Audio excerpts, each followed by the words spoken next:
We all have that one wrestler we refuse to accept is any good. For me, it's Tamina. Confirmation bias, the tendency to interpret new evidence as confirmation of one's existing beliefs or theories, is inherent in wrestling fans. It's why you will rarely, if ever, read the words, "I stand corrected," in this toxic, divisive online arena, also known as the comment section. Hi guys! However, there are occasions when those you are reluctant to admit can actually wrestle a bit put on such an undeniably awesome performance, you have no choice but to completely alter your opinion of them. With that in mind, I'm Adam Wilborn from WhatCulture, and these are 10 WWE matches that changed your mind about wrestlers you hated.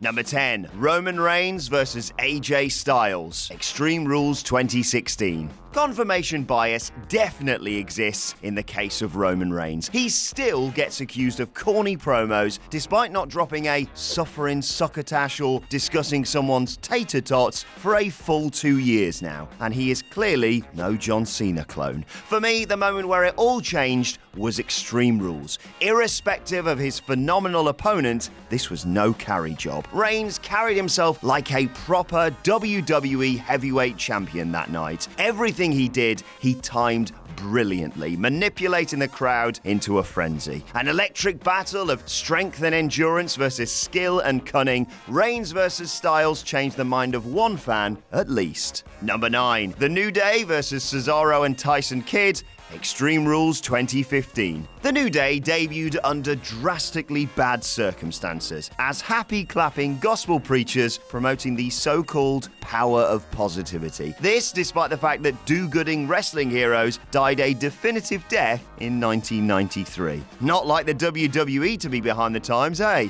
Big E et al. Were met with a chorus of boos as JoJo introduced us to the contest. Xavier Woods loudly and obnoxiously led his own cheers with a smarmy, Adam Cleary-esque shit-eating grin plastered all over his face. Slowly, as the New Day settled into a new slimy dynamic, the fans reorientated their own reaction accordingly. A rare acknowledgement of creative defeat, this furious all-action clinic solidified the New Day context perfectly. It was little wonder they turned face almost as quickly.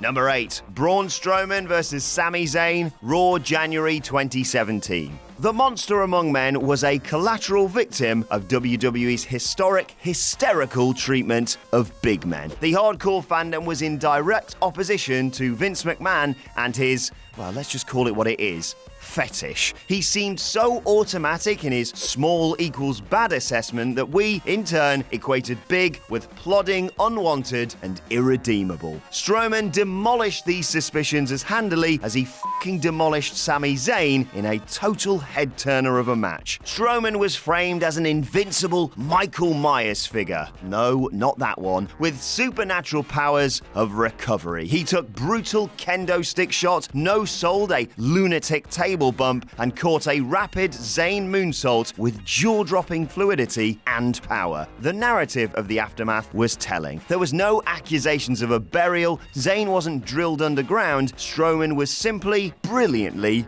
over. Number 7, The Big Show versus Sheamus, Hell in a Cell 2012. The Big Show repelled a large portion of the fan base because not only was he the manifestation of a Vince McMahon dream, his push was as disproportionate as his body fat content.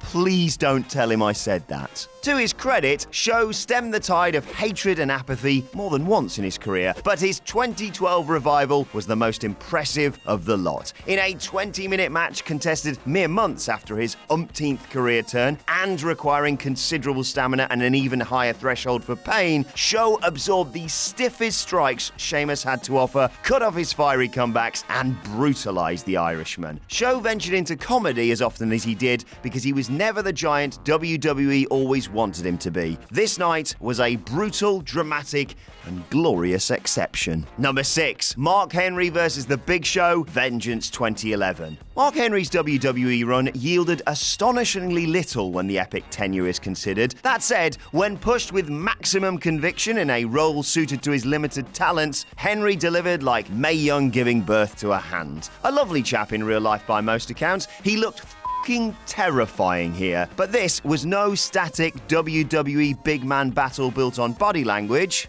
for once. Almost unbelievably dynamic and athletic, Henry and the Big Show assembled a gripping tour de force rich with an anxious strand of drama. Every time the two monstrosities slammed one another into the mat, it threatened to implode, and it surprisingly didn't prior to the gimmicked finish, when Henry hit Show with a brutal-looking, stunning top rope suplex. Number 5. Batista versus Randy Orton versus Daniel Bryan, WrestleMania 30. WrestleMania 30 represented the final chapter of Daniel Bryan's main event redemption, but Batista's own redemptive subplot should not be overlooked. The man who had been Bootista and coasted through January and February on the fast track to Mania willingly absorbed brutal-looking punishment in his remit of putting Bryan over. Painful barricade bumps, a back-first meeting with the ring steps, Batista even knelt subserviently as Bryan walloped him with a series of stiff kicks. This was miles removed from The Rock's timid, twice-in-a-lifetime, story-driven affairs with John Cena in the 2 years prior. Batista sold like a champ to provide Bryan's audience with long-overdue catharsis. This was a selfless performance from a man many had overwhelmingly received as a selfish spotlight hog. Remind you of anyone?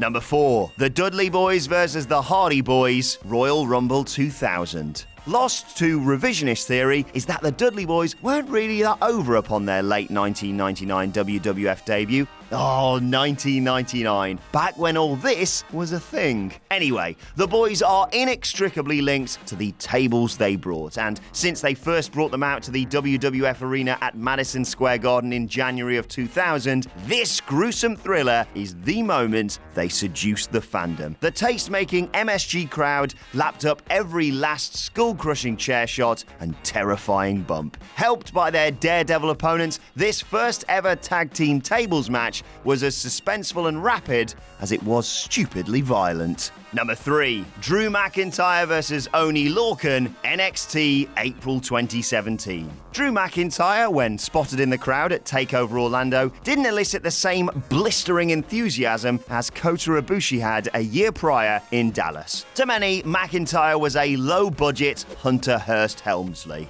Ouch. So, somewhat fittingly, he underwent a full Triple H circa 1999 body transformation on the British independent scene, evolving into Drew Galloway, a bulky, shredded beast in physique and a believable, no-frills kicker in ring work. McIntyre showed many fans not what they were missing, but what they hadn't seen. The new McIntyre was strong enough to catch Lorcan mid-flight and vicious enough to smash him into the apron. A WhatCulture classic, McIntyre vs. Lorcan was a literal crash course in the secret history of Drew Galloway, a superb reintroduction to a character framed as an intense exhibition of his deafening chops, killer headbutts, and reckless release suplexes. I love him. Number 2. Dolph Ziggler vs. The Miz, No Mercy 2016.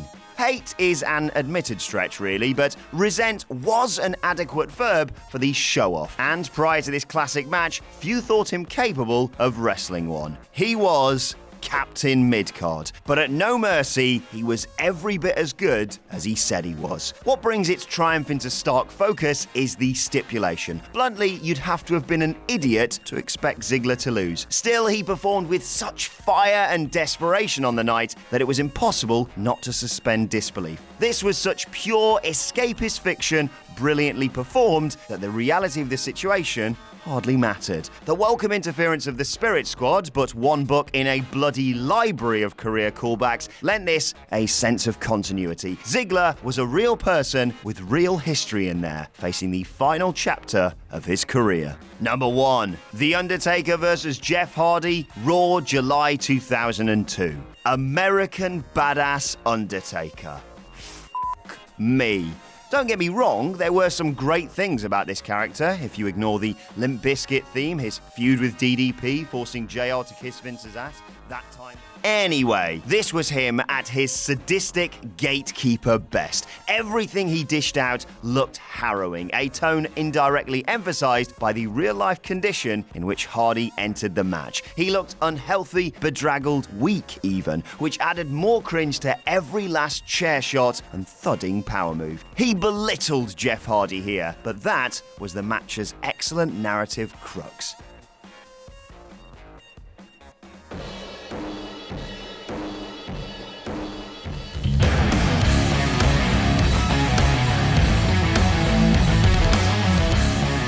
Let's go right now. Mackenzie puts away Priestley. Well, the Defiant Women's Division, clearly one of the hottest women's divisions on the planet. Billy Wood calling the shots on chain reaction. That's huge news. 5 on 5. 5 IPW guys will fake 5 Defiant guys. Shu, bring whoever you want, mate, because IPW are ready.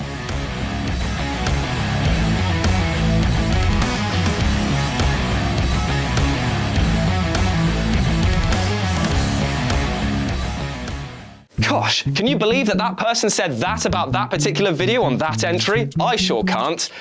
But you should like, share and subscribe below anyway. And also, the people who made this video, they're right here. Go follow them and give them some love. Also, there's more content, probably above my head. Check it out.